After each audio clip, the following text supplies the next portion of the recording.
여러분, 우리가 세상을 살아가다 보면 평소에 별로 관심을 기울이지 않는 그런 문제이기는 하지만 우리가 자기도 모르게 이와 연관되어지는 경우가 있는데 그 일이 무엇인가 하면 여러분 혹시 이런 말씀 들어보셨는지 모르겠습니다. 판권 혹은 지적 소유권 이런 이야기 혹시 들어보셨을 겁니다. 이런 문제와 직접 간접적으로 연결되는 일들이 자기도 모르게 있는 것을 경험할 때가 있습니다. 한 예를 들겠습니다. 요즘 교회들마다 온라인 예배 방송을 많이 합니다. 어떤 분은 다양한 온라인 채널을 통해서 예배를 송출하고 그 예배에 성도들이 참여하고 그렇게 합니다. 이 코로나 바이러스 팬데믹 때문에 그런 일들이 훨씬 보편화되었고 일반화되어진 것이지요. 그런데 이 온라인에서 예배 방송을 많이 하는 때에 사진 또는 복음성가 악보 혹은 음악 이런 것을 사용해서 예배 중에 함께 찬양을 할 때가 있습니다. 이 경우에 우리가 조심을 해야 하는 것이 이런 판권 혹은 지적 소유권과 관련된 내용입니다. 왜 그러면 이런 제도가 있는가 하니 그림을 혹은 사진을 만들거나 찍은 사람 그리고 복음성가 곡을 만든 사람들에게 합당한 비용을 지불하고 판권을 그 권리를 획득하지 않는 이상 그것을 만든 사람에게 있다 하는 것을 증명하는 것이 바로 판권 지적 소유권입니다.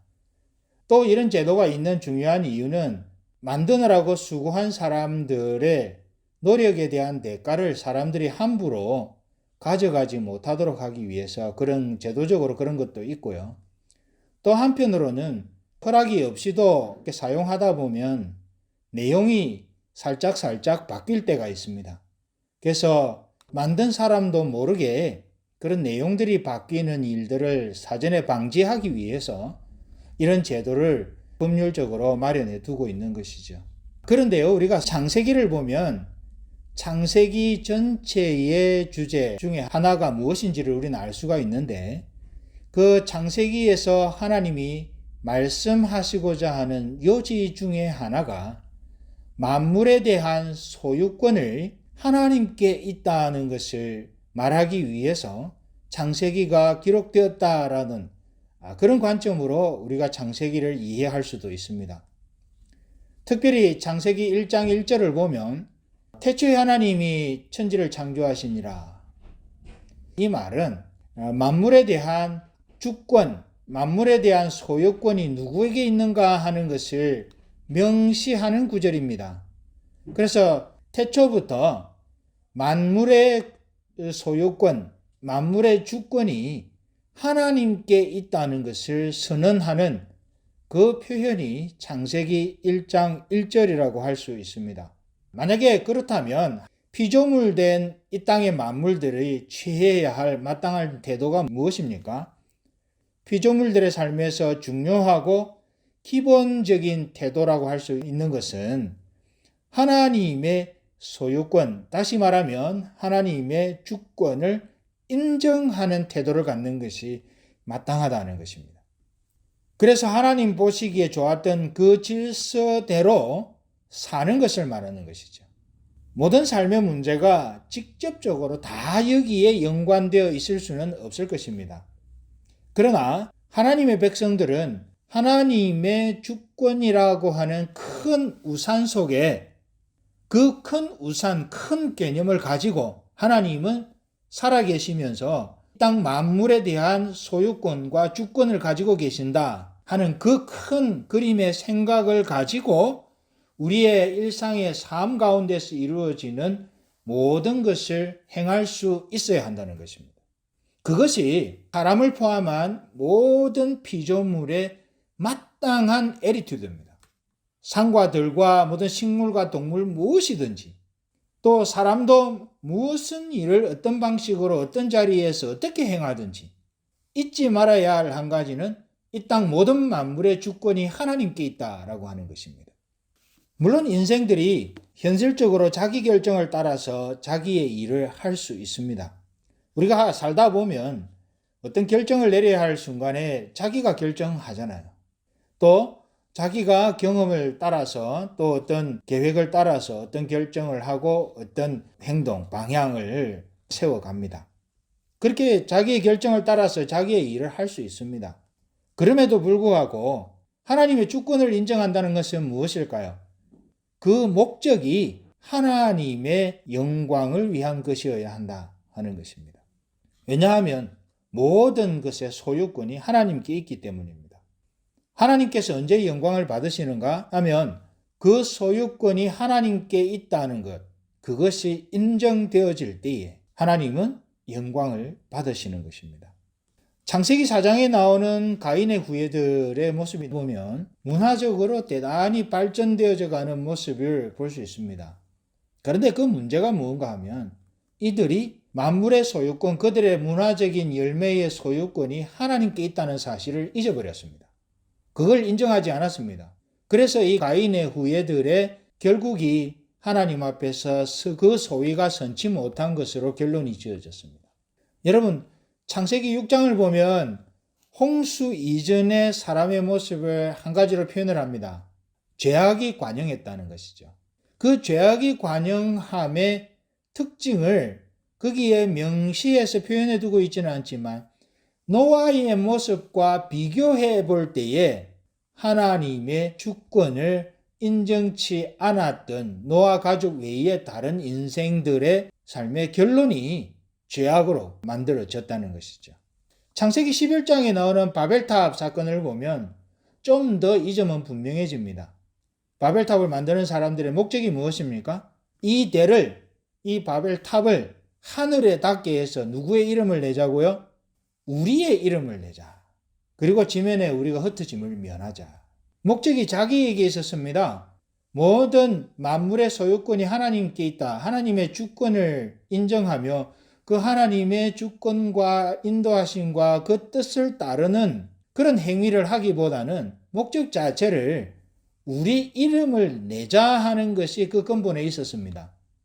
그러니 그들의 어떤 소위가 하나님 앞에서 선치 못했고 결국은 그들이 언어가 다 나뉘어지는 하나님의 심판을 받게 되는 결과가 있게 된 것입니다.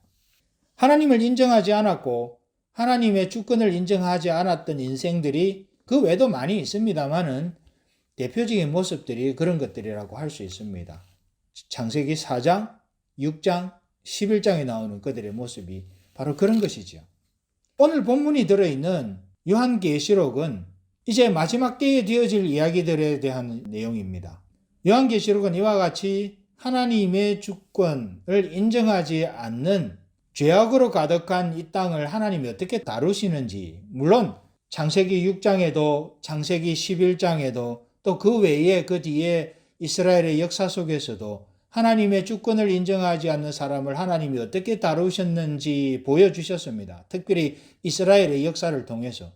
그런데 이 요한계시록을 보면 이 요한계시록에서는 마지막 때에 하나님 주님이 재림하시는 그때를 전후해서 그처럼 하나님의 주권을 인정하지 않는 죄악에 물든 세상의 모습을 하나님이 어떻게 다루어 가시는지를 보여주고 있는 거죠. 사실 세상에 가득한 죄악의 근본도 다른 것이 아니죠. 하나님의 그 통치를 인정하지 않는 거죠.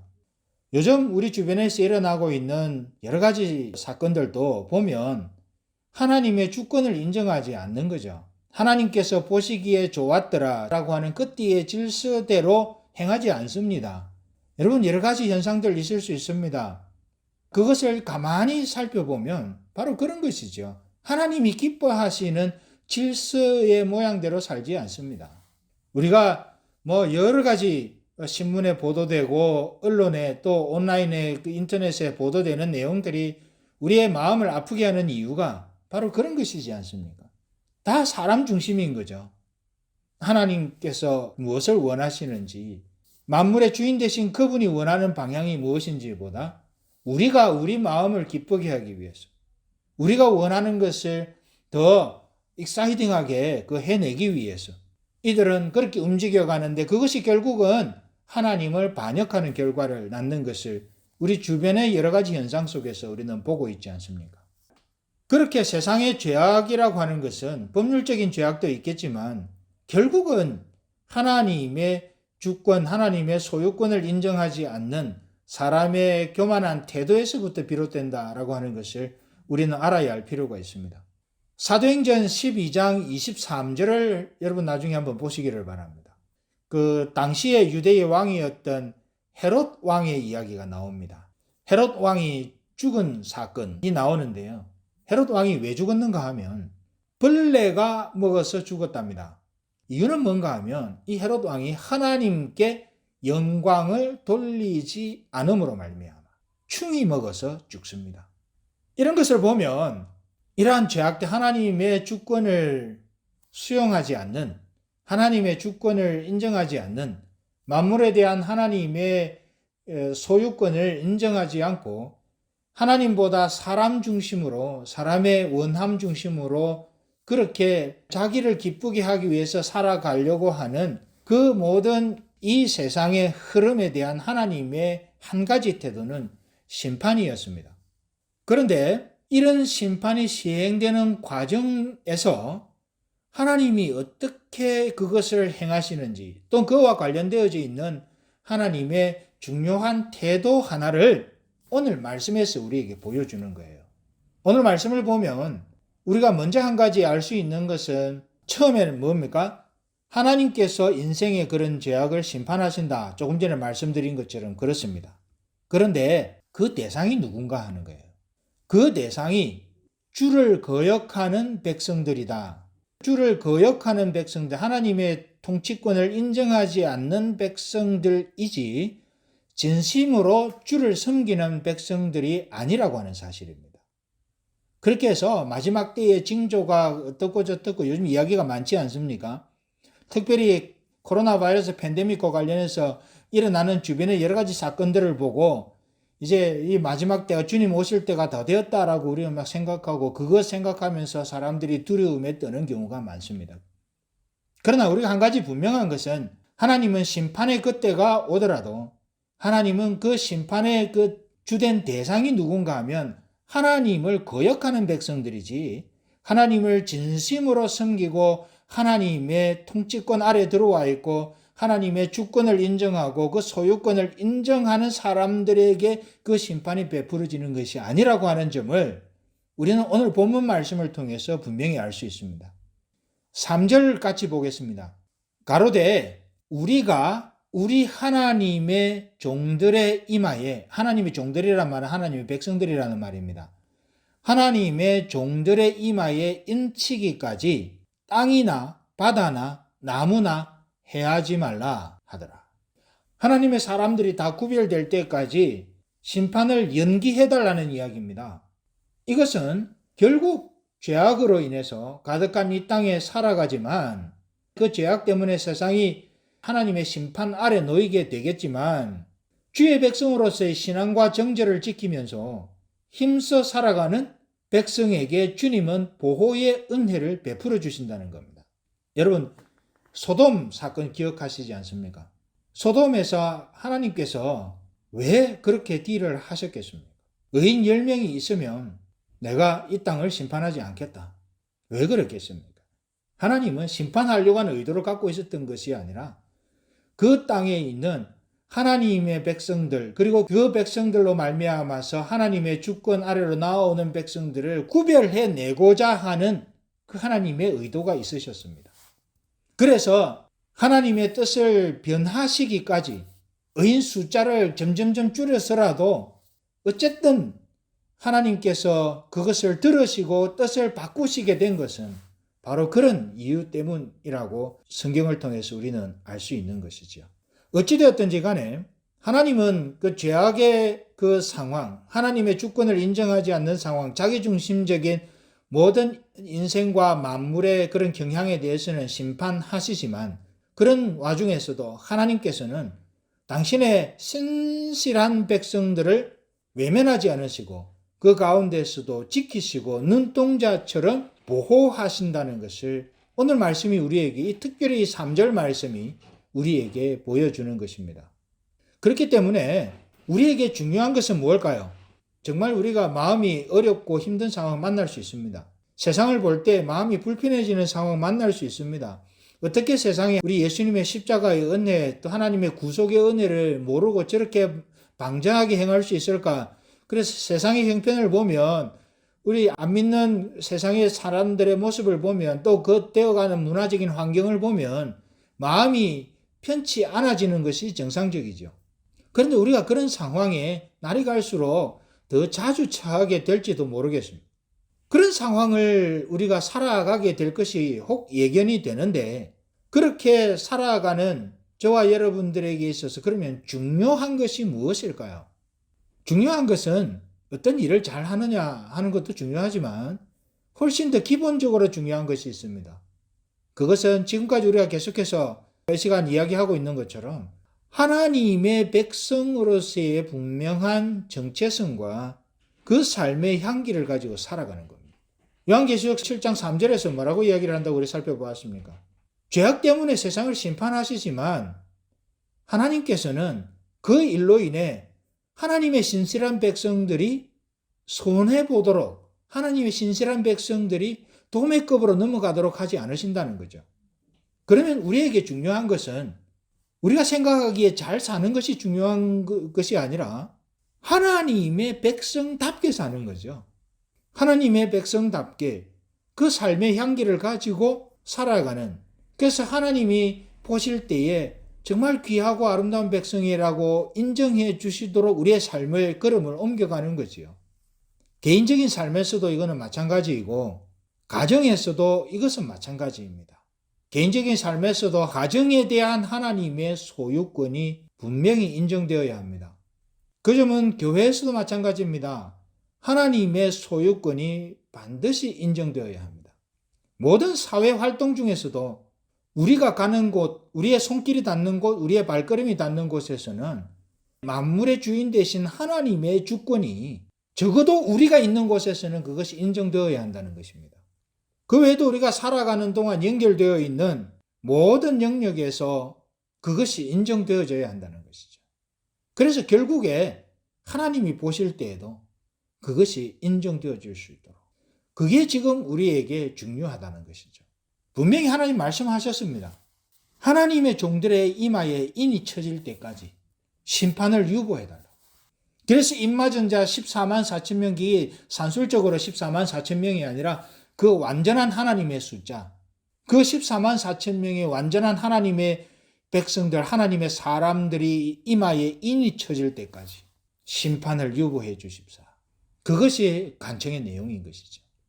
그것이 쉽지는 않을 겁니다. 오늘 말씀에서 보여주는 것처럼 하나님께서는 그런 당신의 백성들을 어떤 상황 가운데서도, 심지어 심판의 과정에서도 지키십니다.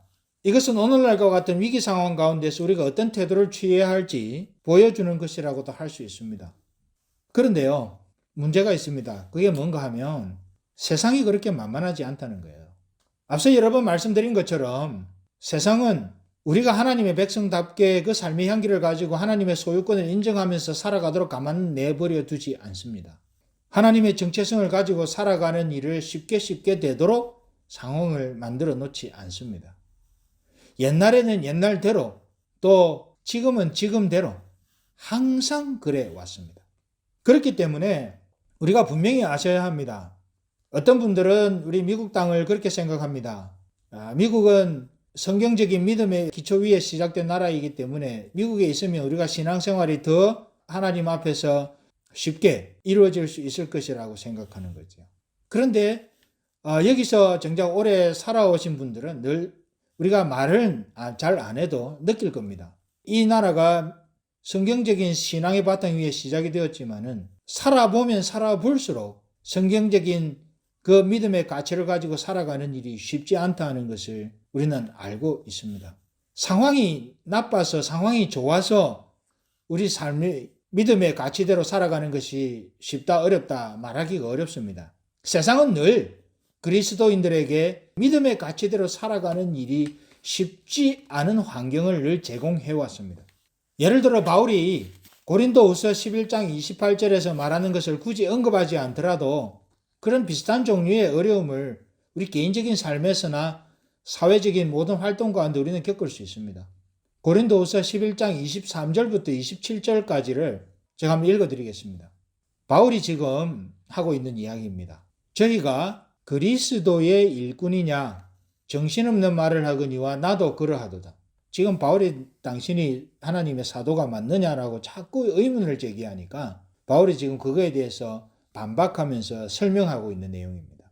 내가 수고를 넘치도록 하고 옥에 갇히기도 더 많이 하고 매도 수없이 맞고 여러 번 죽을 뻔하였으니 유대인들에게 40에 감한 매를 5번 맞고 3번 퇴장으로 맞고 1번 돌로 맞고 3번 파선하는 데 일주야를 기품에서 지냈고 여러 번 여행의 강의 위험과 강도의 위험과 특별히 동족의 위험도 있었습니다.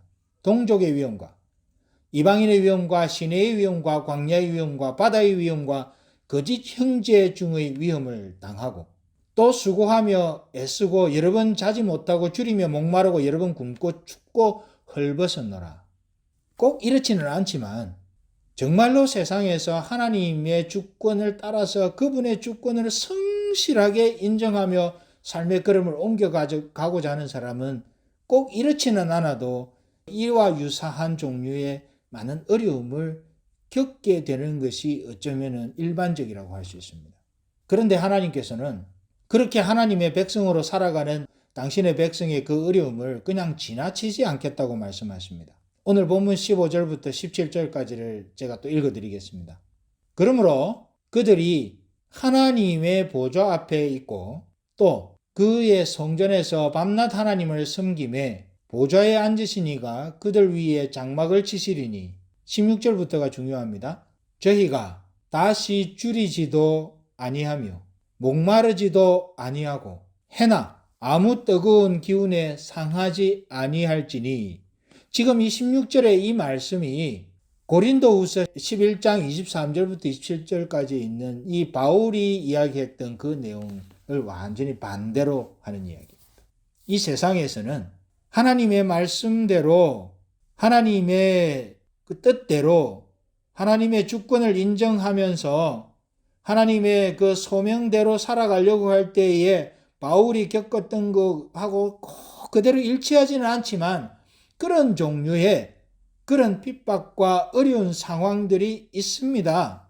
정상적으로라면 그렇게 있습니다. 그런데 그것이 끝이 아니라 마지막 주님 다시 오시는 그때에 하나님께서 이 16절에서 말씀하고 있는 것처럼 다시 줄이지도 않고 목마르지도 않고 해나 아무 뜨거운 기운에 상하지 아니할지니 완전히 반대이지 않습니까? 17절입니다. 이는 보좌 가운데 계신 어린 양이 저희의 목자가 되사 생명수 샘으로 인도하시고 하나님께서 저희 눈에서 모든 눈물을 씻어 주실 것입니다. 하나님의 가치대로 이 땅을 살아가는 데는 우리가 흘려야 될 눈물들이 고난의 세월들이 있다는 겁니다. 그런데 그게 끝이면 그게 얼마나 허무하겠습니까? 고난당하는 것으로 끝이라면 아무런 보상이 없다면 그게 얼마나 우리의 마음을 슬프게 만들겠습니까? 그런데 하나님 말씀하십니다. 보상해 주시겠다고. 어떤 것을 보상해 줍니까? 하나님의 주권을 따라서 살아왔던 그 인생이 헛되지 않도록 하나님의 주권을 따라서 살기 위해서 애썼던 그 고난의 세월들이 그냥 그대로 끝나지 않도록 보상해 주시고 그렇게 그런 과정을 지나오면서 흘렸던 눈물에 대해서 하나님이 씻어 주실 것이라고 하는 약속의 말씀이 이것입니다. 이게 하나님께서 해 주실 일에 대한 기대감이죠. 그렇기 때문에 현실적으로 나타나는 문제, 현실적으로 하나님의 백성대로 살아가기 위해서 당하는 어려움, 혹은 고난, 혹은 힘든 상황들, 이것 때문에 우리가 하나님의 주권을 따라서 하나님의 백성됨의 삶을 포기하지 않아야 한다는 것이죠. 왜요? 하나님께서 우리에게 기대가 있습니다. 우리에게 정말 하나님을 향한 소망이 있습니다. 어떤 소망입니까? 그 어려운 시절들을 바꾸어서 그것을 다시 복구시켜 주시고 우리의 그 상황 속에서 어쩔 수 없이 흘렸던 눈물의 세월들을 하나님이 보상해 주실 그날이 있다는 겁니다. 중요한 것은 뭘까요? 하나님의 백성답게 사는 거죠. 하나님의 백성답게 산다는 것은 무엇일까요? 우리 안에 계신 예수 그리스도의 가치대로 사는 것이죠. 우리 눈에 좋아 보이는, 우리의 생각에 좋아 보이는 것이 아니라 우리 안에 계신 예수 그리스도의 가치대로 사는 거죠. 그것은 쉽지는 않다고 성경에서 말하고 있지 않습니까? 그러나 분명히 끝이 있고 보상이 있고 하나님이 채워주시는, 회복해 주시는 날이 있다. 그렇기 때문에 이것이 이러한 하나님의 약속에 대한 기대와 소망이 있기에 우리는 날이 갈수록 어두워져가는 이 땅 위에서 하나님의 백성으로 그 자리를 굳게 지키면서 살아갈 용기와 담력이 생기는 것입니다. 저와 여러분은 이 상황, 이 하나님이 주시는 기대, 하나님이 주시는 소망을 가슴에 품고 어찌하든지 이 땅에서 하나님의 백성으로 그 자리를 지키면서 살아가는 그 하나님의 변할 수 없는 기대와 소망, 하나님의 약속을 붙들고 오늘 매일 매 순간의 삶을 아름답게 살아가시는 그런 저와 여러분들이 다 될 수 있기를 간절히 소망하며 축복합니다. 기도하겠습니다. 하나님 아버지 감사합니다. 하나님 만물의 소유권이 만물이 주에게서 나오고 주로 말미암고 주에게로 돌아가는 이 이치를 우리의 온 삶을 통해 우리가 살아가는 세상에서 드러내며 살아가게 해 주시옵소서. 하나님 그럴 때에 하나님께서 그 과정에서 만만치 않은 이 땅의 삶을 살아가는 동안에 흘려야만 했던 눈물과 우리의 고통의 세월들을 주님 다시 오시는 그날에 보상해 주실 것이라는 기대와 소망을 굳건히 붙잡고 오늘 이 땅에서의 우리의 삶을 하나님의 백성답게 하나님 나라의 가치를 따라서 하나님의 주권을 인정하며 살아갈 수 있도록 주여 도와주시옵소서. 주님 감사를 드리옵고 예수님의 이름으로 기도하옵나이다. 아멘.